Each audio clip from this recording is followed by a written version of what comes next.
मैं नेहा जैन, सह आचार्य भूगोल, श्री प्रताप सिंह भारत राजकीय स्नातकोत्तर महाविद्यालय शाहपुरा भिलवाड़ा। आज का विषय है मानव भूगोल का विकास एवं इतिहास। मानव भूगोल का विकास मनुष्य के द्वारा सक्रिय रूप में वातावरण पर अपना प्रभुत्व स्थापित करने के साथ ही प्रारंभ हो गया था। प्रारंभिक काल में मिस्र, भारत, चीन तथा यूनान में प्राकृतिक शक्तियों के प्रभावों को लोग मानने लग गए थे। सूर्य, वायु, अग्नि, जल, वर्षा की देवता के रूप में पूजा की जाने लगी थी, जिनका व्यवस्थित विवरण वेदों और पुराणों में मिलता है। थेल्स ने 640 से 546 बीसी में एशिया माइनर का भौगोलिक अध्ययन किया। एनेक्सीमैंडर ने 611 से 547 बीसी में जलवायु, वनस्पति और मानव समाजों का वर्णन किया। हिकेटियस ने 520 बीसी में तांबे पर संसार का सर्वप्रथम मानचित्र बनाया। हिकेटियस को भूगोल का जनक कहा जाता है।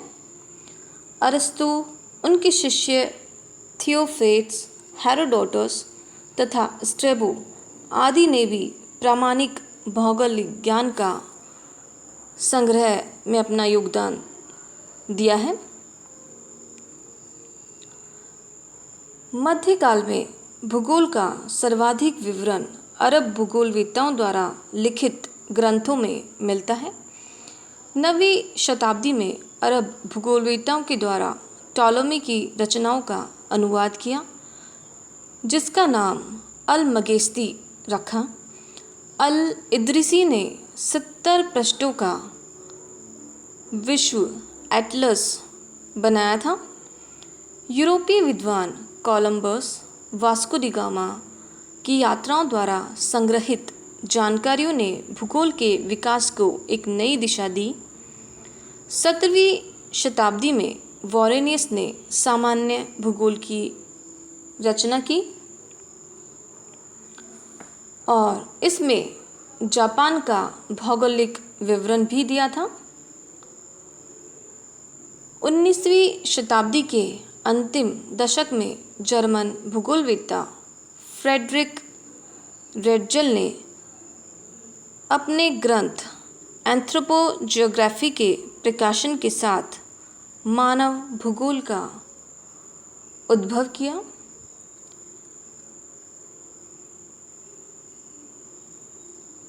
बीसवीं शताब्दी से मानव भूगोल की अन्य शाखाओं का भी विकास हुआ। इनका अध्ययन अमेरिका, ब्रिटिश, यूरोप महाद्वीप के अन्य भूगोलवेत्ताओं ने किया था, जिससे मानव भूगोल का विकास हुआ और मानव भूगोल अपने विकास के विभिन्न युगों के विचारों को ग्रहण करता हुआ वर्तमान स्वरूप तक पहुंचा है।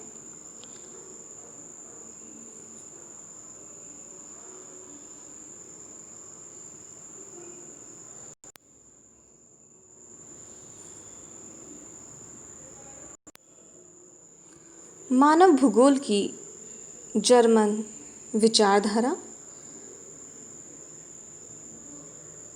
जर्मन भूगोलवेत्ताओं ने प्रमुख रूप से मानव और वातावरण में प्राकृतिक वातावरण की शक्तियों को प्रमुख माना।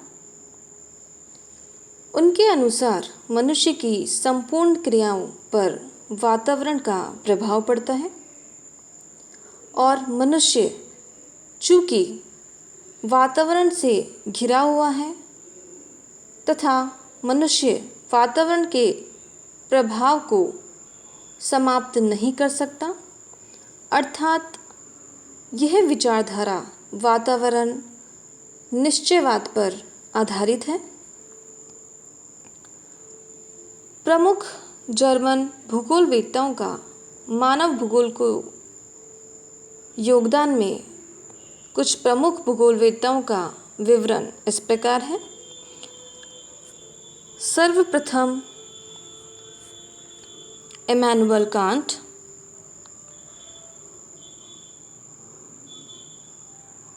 कांट ने भूगोल में भौतिक तथ्यों के भौगोलिक अध्ययन पर अपना ध्यान केंद्रित करते हुए भौतिक तथ्यों का मानव जीवन का आधार माना। ये एक जर्मन वैज्ञानिक और दार्शनिक थे। कांट ने भूगोल के अध्ययन के क्षेत्र को परिभाषित कर एक वैज्ञानिक रूप दिया तथा दूसरी ओर प्राकृतिक विज्ञानों के साथ इसका संबंध स्थापित किया। इनकी प्रसिद्ध भौतिक भूगोल की पुस्तक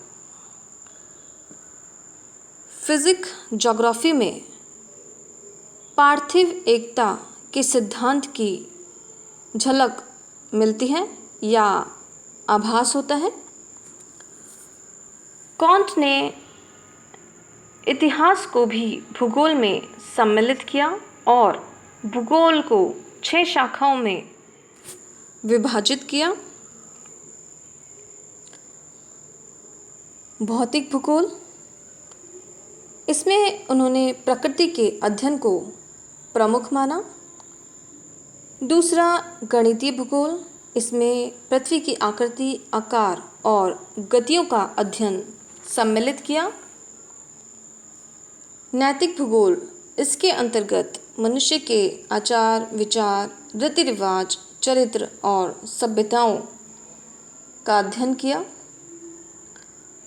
चौथा राजनीतिक भूगोल, इसमें विभिन्न राजनीतिक इकाई और उनके भौतिक परिवेश के संबंधों के अध्ययन को समाविष्ट किया। व्यापारिक भूगोल, इसमें स्थानिक विभिन्नता को ध्यान में रखते हुए किसी भौगोलिक क्षेत्र में किसी वस्तु का उत्पादन आवश्यकता से अधिक हो सकता है या इससे कम, इसे समाविष्ट किया। छठा अध्यात्म भूगोल, इसमें विभिन्न प्रकार के भौगोलिक वातावरणों में धार्मिक सिद्धांतों में होने वाले परिवर्तनों को समाविष्ट किया।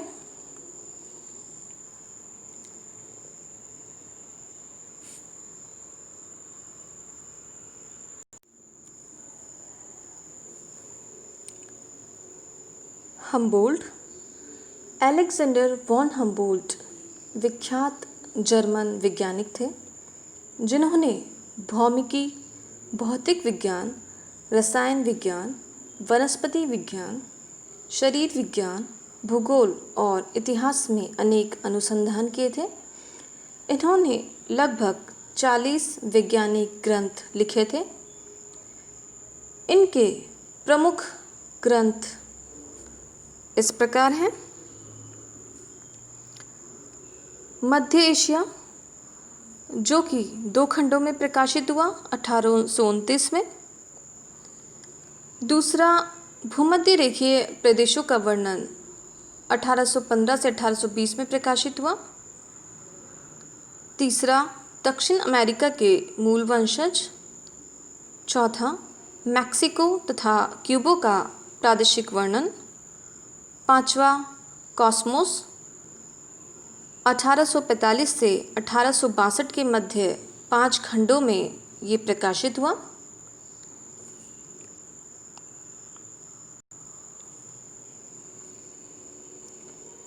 हम्बोल्ट का भौगोलिक दृष्टिकोण रीटर के दृष्टिकोण के समान था। इन्होंने प्राकृतिक विज्ञान और प्रादेशिक वितरण के भेदों को स्पष्ट किया। इन्होंने अपने प्रसिद्ध ग्रंथ कॉस्मोस में संसार के प्राकृतिक इतिहास और प्राकृतिक भूगोल के अंतर की व्याख्या कांट के विचार अनुसार की। इन्होंने पृथ्वी के निर्जीव तल और जीवधारियों के बीच, जिसमें वनस्पति, जंतु और मानव जगत सम्मिलित हैं, पारस्परिक संबंधों का विश्लेषण किया। हम्बोल्ट की यही विचारधारा मानव भूगोल को एक प्रमुख देन है। हम्बोल्ट प्रकृति की एकता में विश्वास करते थे। इन्होंने कई प्रदेशों का भौगोलिक वर्णन भी प्रकाशित किया, जिसमें मैक्सिको, क्यूबा, ब्राज़ील पठार आदि। परंतु इन्होंने भूगोल के प्रादेशिक अध्ययन की अपेक्षा क्रमिक अध्ययन पर अधिक बल दिया था। हम्बोल्ट ने कुछ संकल्पनाओं का प्रतिपादन किया था, जिसमें से कुछ प्रमुख संकल्पनाएं इस प्रकार हैं। पहला है पृथ्वी तल की संकल्पना मानवीय निवास के रूप में। हम्बोल्ट के अनुसार भूगोल में पृथ्वी तल का अध्ययन मानवीय निवास के रूप में किया जाता है। दूसरा, संसार के स्थानिक वितरणों का विज्ञान। हम्बोल्ट का मानना था कि भूगोल स्थानिक वितरणों का शास्त्र है। स्थानिक वितरणों में संपूर्ण संसार का अध्ययन होता है, जहां मानव निवास करके अपनी प्रक्रियाओं का संपादन करता है। तीसरा, सामान्य भूगोल ही भौतिक भूगोल है। हम्बोल्ट के अनुसार सामान्य भूगोल को ही भौतिक भूगोल माना गया है, जिसमें मानवीय अध्ययन को सम्मिलित किया है। इन्होंने अपने ग्रंथ कॉस्मोस में जलवायु का विस्तृत विवरण और चट्टानों पर फैली वनस्पति और मानव समुदायों का विवरण दिया है। इन्होंने भौतिक भूगोल का उद्देश्य सजीव और निर्जीव के मध्य संबंधों के अध्ययन को बताया। चौथा, भूगोल संबंधों का अध्ययन है। हम्बोल्ट ने बताया कि भूगोल का प्रमुख उद्देश्य पृथ्वी पर मानव तथा भौतिक तथ्यों के मध्य संबंधों का अध्ययन है। इन्होंने कॉस्मोस में भी लिखा है कि निर्जीव भू सतह में वही तत्व है जो जंतुओं तथा पादपों में है। सभी जैविक तथा अजैविक तत्वों में परस्पर संबंध पाया जाता है।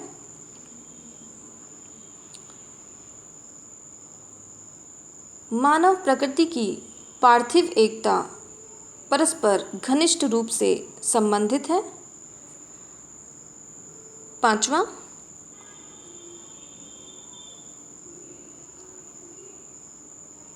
भौगोलिक अध्ययन में सांसारिक परिघटनाओं का अध्ययन। भौगोलिक अध्ययन में सांसारिक परिघटनाओं का अध्ययन इन्होंने प्रमुख बताया, क्योंकि ये घटनाएं अत्यंत जटिल होती हैं। इनमें ज्वालामुखी उद्गार, मनुष्य के कृषि व्यवसाय, परिवहन के साधन, जलवायु आदि मानवीय रहन सहन प्रमुख हैं। इनके कारण और परिणाम अलग अलग होते हैं। यह आवश्यक नहीं कि समान जलवायु दशाएं, मृदा, यातायात और सिंचाई के साधन उपलब्ध होने पर मनुष्य एक ही प्रकार की कृषि करे। इस तरह इन घटनाओं में पाई जाने वाली विभिन्नताओं और समाकलन के अध्ययन को देखते हुए इन व्याप्त जटिलताओं को समझा जा सकता है। छठा, भूगोल में दृश्य घटनाओं की विषमांगताओं का अध्ययन।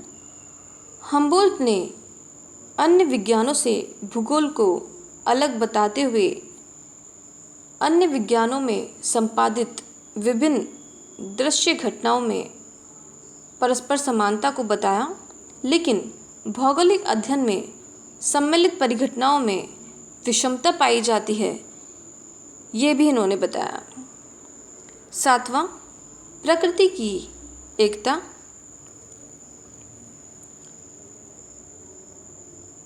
हम्बोल्ट प्रकृति की एकता में विश्वास करते थे। इनके अनुसार संपूर्ण प्रकृति में प्राकृतिक परिघटनाओं के वितरण में भिन्नताएं होती हैं, लेकिन इन भिन्नताओं के होते हुए भी एकता विद्यमान रहती है और यही एकता भूगोल प्रदर्शित करता है। प्रकृति एक ऐसा समन्वय है जो सृष्टि की समस्त वस्तुओं का परस्पर सम्मिश्रण करते हुए एक करती है। प्रकृति एक महत्वपूर्ण इकाई है जो जीवन प्राण के द्वारा चेतन और सजीव है। हम्बोल्ट बहुलता में एकता का अन्वेषण करने के प्रतिपादक थे। यह एक निश्चयवादी विचारक थे। उनके अनुसार प्राकृतिक तत्व मानवीय क्रियाओं को प्रभावित करते हैं। हम्बोल्ट ने प्राकृतिक शक्तियों के प्रभाव को मानव जाति के लक्षण और रहन सहन पर स्पष्ट रूप से दर्शित किया। वे मानते थे कि मनुष्य में मानसिक क्षमता है जिसके द्वारा वह अपने सभी लक्षणों वाली जलवायु में अनुकूलन स्थापित कर लेता है। मनुष्य सर्वत्र व्याप्त पार्थिव जीवन से घनिष्ठ रूप से संबंधित है।